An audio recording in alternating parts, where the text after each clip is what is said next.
So what I was hoping to do in this episode was there's been a few questions that have recently come up, and what they're based around is what's likely to happen in the property market. And the good thing is that these questions actually line up with being very fresh in my memory of me going over these in the property course videos. So the first one that was asked was, why wouldn't you want to pay off your mortgage sooner? So the easy way to start with this question, with why wouldn't you want to pay off your mortgage sooner, is if you ask most people why they want to pay off their mortgage, what is the end result of that? What's the outcome of doing that? And most people would say, well, I wouldn't have the mortgage to pay. Now, I think the assumption is on their part is that they believe that they become bill free, as in their monthly outgoings go to zero. And when you look at what the bigger picture is, that isn't exactly true, because what happens when you pay your mortgage off is your mortgage payment goes away, but the rest of your bills still remain. Things like broadband, gas, electricity, council tax, maintenance on the house, and other household costs.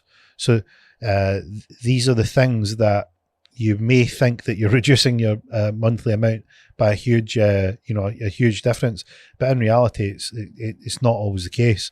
And particularly through an investor's lens, I had a conversation recently, and the conversation was around, should I pay off the mortgage? The mortgage is in the ballpark of £80,000, and should I pay it off because I'm paying roughly £500 a month for this £80,000 a month mortgage. If I clear it off, then that's just less hassle. I says, well, for me that wouldn't be how I would see it, but if you think that that's a good use of the money, then it's up to you. So the discussion went on further. I said, well, why wouldn't you do it? And I says, well, based on if I had £80,000 available to me in cash, and I had a £500 outlay for that £80,000, I would deploy the £80,000 into a couple of investment properties. I would buy 2 investment properties with the strategies that I use.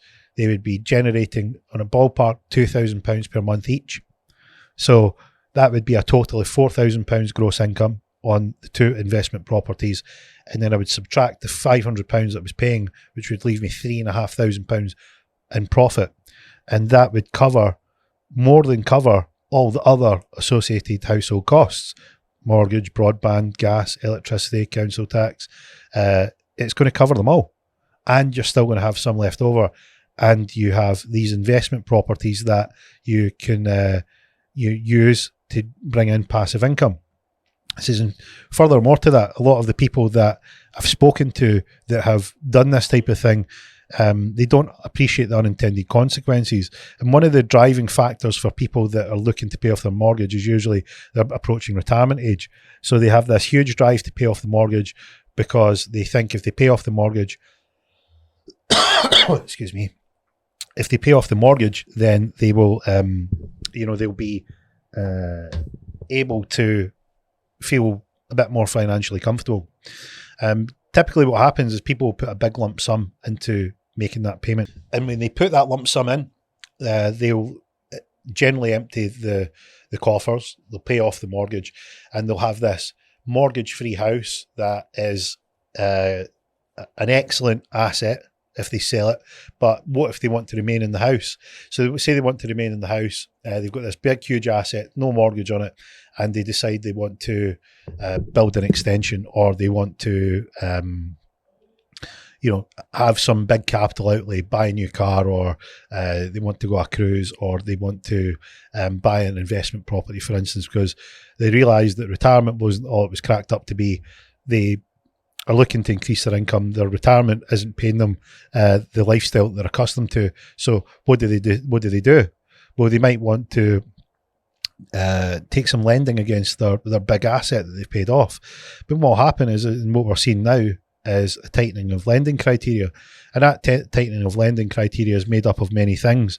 So one of the things that is a big issue at the moment is with the sharp increases in interest rates, people's affordability has been massively affected, and that is a domino effect in the rest of the industries that primarily use credit as a means for their services or their products. One of the big ones is car manufacturers. So you might say, well, what's paying off your mortgage got to do with, like, what's that got to do with, like, people, not being able to afford the cars that they financed? It's a great question, because on the face of it, you wouldn't think they were connected. But there's something that called contagion that happens when you get a financially globalized industries that are all interconnected. And what happens is, if you have went through a period of time, which we just have over the last decade, with artificially low interest rates, people have got into the condition that these interest rates are now the new normal. And when these interest rates are now the new normal, what happens is they will generally take more and more lending. And the reason that they'll take more and more lending is that the cost to borrow is extremely low. So the amount of cash that they have available can get more and more loans, because the loans are cheap, because the interest rate's low. So that's why we've seen a rapid increase in house prices. That's why we've seen a rapid increase in the stock market. That's why we've seen a rapid increase in the cost of new cars. If you look at the price of new vehicles, they're like insanely expensive relative to what they were 10 or 15 years ago. So it shows that there's this high drive, high ticket prices fueled by low interest rate, credit fueled spending. And what we've seen now with this change in interest rate is that that's caused a lot of delinquencies or a lot of defaults. And those defaults have showed up in the car industry. So the car industry is feeling the pinch, and it's feeling the pinch because there's lots of people that are now not able to make their car payments. Why are they not able to make their car payments? Well, the interest rates have been increased on their mortgage. So when their interest rates go up on their mortgage, their credit cards and their loans, what happens is the cost to make those payments go up. Well, something's got to give. And one of the things that we can see in the data is the car loans are not being paid. So the people have got the 2 Range Rovers and the French Bulldog called Luna, and their house looks like the set out of ITV2. They've taken the biggest house that they can possibly buy. It's a couple, a French Bulldog, 2 Range Rovers, and they've got a 6-bedroom house with 4 en-suites, because money was cheap, we could afford it, and we thought that the interest rates were going to be low. Well, when the interest rates have went up and their mortgage renewals came over, now they've got to decide something's got to give. So one of the Range Rovers is not getting paid, or they can't make the payments, or they're in arrears, or it's been handed back to the lender. And that's then causing, that is happening over and over and over again with people that had this spending fueled by the low interest rates. And that's caused contagion into the bigger market of credit. So these institutions and banks who lend money are now saying, hey, look, we need to tighten this up. We need to consider who we're lending to, because this interest rate is now causing us pain, and it's causing us pain because these people that were paying their loans are now not able to pay their loans, and it's causing stress in the system. And what happens is you'll see second-hand values in cars dropping. That'll be the next thing. Then you'll see prices dropping in property, and you'll see tightening in lending. So let's go back round. Let's circle back round to where this started. So you've got someone there who's approaching retirement age that has this asset, and they decide, hey, look, the best course of action is to pay this off. And then if I ever need any more money, I can go to the bank and I can get a mortgage. But in this situation, in this environment, with all this collateral fallout that's happening with the tightening in lending, when the retired Joe goes to the bank and says, hey, Mr. Bank Manager, I'm looking to get a loan. And the bank manager says, I'm not able to give you a loan. So, well, why? Well, because you're retired now. How are you going to, you're not eligible for us to lend you money. And he says, well, that's never happened before. The manager goes on to explain, well, lots of stuff happening in the market, lots of changes, lots of tightening lending conditions. And this is what happens with contagion. And this is why you need to be very careful about how you deploy your hard-earned money.